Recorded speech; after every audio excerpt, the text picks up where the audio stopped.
Hello বন্ধুরা, welcome to our channel Bong sports আড্ডা। নিয়ে চলে এলাম আরও একটা নতুন ভিডিও। আজকের এই ভিডিওটা খুব ছোট্ট একটা ভিডিও হতে চলেছে। ভিডিওটা শুরু করব প্রথমে ডুরান্ড কাপের আপডেট দিয়ে। তোমরা সকলেই জানো ডুরান্ড কাপ কিন্তু শুরু হতে চলেছে 25শে জুলাই থেকে। ডুরান্ড কাপে এবার 24টা দল পার্টিসিপেট করছে। সেই 24টা দলকে কিন্তু 6টা গ্রুপে ভাগ করা হবে এবং যার গ্রুপ বিন্যাস কিন্তু আজকে অফিসিয়ালি চলে এসছে। 6টা গ্রুপের মধ্যে গ্রুপ এতে কলকাতার দুই প্রধান মোহনবাগান সুপার জায়ান্ট এবং ইস্ট বেঙ্গলকে রাখা হয়েছে। তাদের সঙ্গে রয়েছে যে দুটো দল, তারা হলো সাউথ ইউনাইটেড এফসি এবং সিআইএসএফ এর দল। অর্থাৎ বুঝতেই পারছো, গ্রুপ পর্বেই কিন্তু আমরা কলকাতা ডার্বি প্রত্যক্ষ করতে চলেছি। অন্যদিকে কলকাতার আরেক প্রধান মোহামেডান স্পোর্টিং ক্লাব, তারা কিন্তু রয়েছে গ্রুপ বিতে, যেখানে তাদের সঙ্গে রয়েছে বাগবাদ এফসি, ইন্ডিয়ান আর্মি এবং তার সঙ্গে চতুর্থ দল হিসেবে রয়েছে সামেলেশ্বরী এফসি। অর্থাৎ মোহামেডান স্পোর্টিং ক্লাব কিন্তু গ্রুপ বিতে রয়েছে। এবারে কিন্তু 6টা ভেন্যুতে ডুরান্ড কাপ অনুষ্ঠিত হবে। মোহামেডান স্পোর্টিং ক্লাব অপেক্ষাকৃত একটা সহজ গ্রুপে রয়েছে, যদিও মোহামেডান কিন্তু পুরো দেশীয় স্কোয়াড নিয়েই কিন্তু ডুরান্ড কাপেও পার্টিসিপেট করবে, এই রকমই আপডেট কিন্তু এখন পর্যন্ত রয়েছে।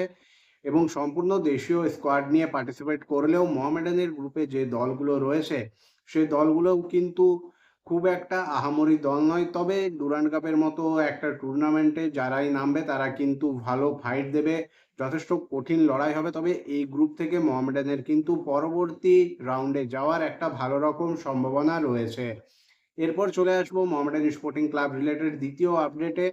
কাল থেকে কিন্তু মোহামেডান স্পোর্টিং ক্লাবের সিএফএল এর জন্য প্র্যাকটিস শুরু হয়ে গেছে এবং আজকে কিন্তু মোহামেডান স্পোর্টিং ক্লাবের কোচ মেহরাজউদ্দিন ওয়াডুও কিন্তু প্র্যাকটিসে উপস্থিত হয়েছিলেন।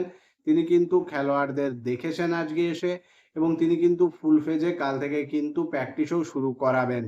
কোচ কিন্তু আশাবাদী মোহামেডান স্পোর্টিং ক্লাব তাদের পুরনো গৌরব কিন্তু পুনরুদ্ধার করবে বলে। তিনি কিন্তু মনে করছেন এই দলটার মধ্যে পোটেনশিয়াল রয়েছে এবং এবার সিএফএল এ কিন্তু মোহামেডান স্পোর্টিং ক্লাবের এই দলটা ভালো পারফরমেন্স মেলে ধরবে এবং একটা ভালো জায়গায় নিজেদেরকে নিয়ে যেতে পারবে।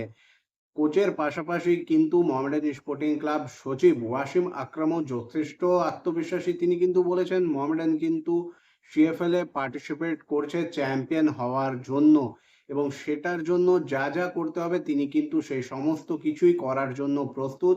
হ্যাঁ, হাতের সময় কম, খুব ভালো একটা হয়তো দল গঠন এখনো করা হয়নি, তবে তিনি যথেষ্ট চেষ্টা চালাচ্ছেন যাতে মোহামেডান স্পোর্টিং ক্লাব সিএফএল এ একটা শক্তিশালী দল নিয়ে নামতে পারে, চ্যাম্পিয়ন হতে পারে এবং এর পরে যে টুর্নামেন্টগুলো রয়েছে সেখানেও যাতে কঠিন চ্যালেঞ্জ ছুড়ে দিতে পারে প্রতিপক্ষকে মোহামেডান স্পোর্টিং ক্লাব, সেটাই তারা চাইছেন এবং সেই উদ্দেশ্যে তারা কিন্তু প্রথম যে কাজটা করতে চলেছেন সেটা হলো বকেয়া মেটানো এবং নতুন ইনভেস্টর নিয়ে আসা।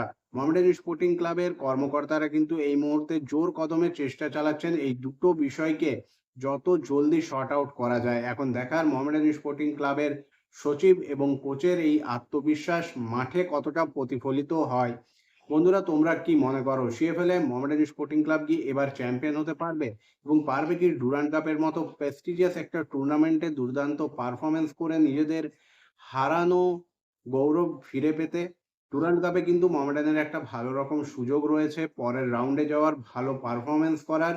সেটা কি তারা করে দেখাতে পারবে? অবশ্যই তোমাদের মতামত তোমরা কমেন্ট করে জানাবে। আজকের এই ভিডিওটা এই পর্যন্তই। আশা করি ভিডিওটা তোমাদের ভালো লেগেছে।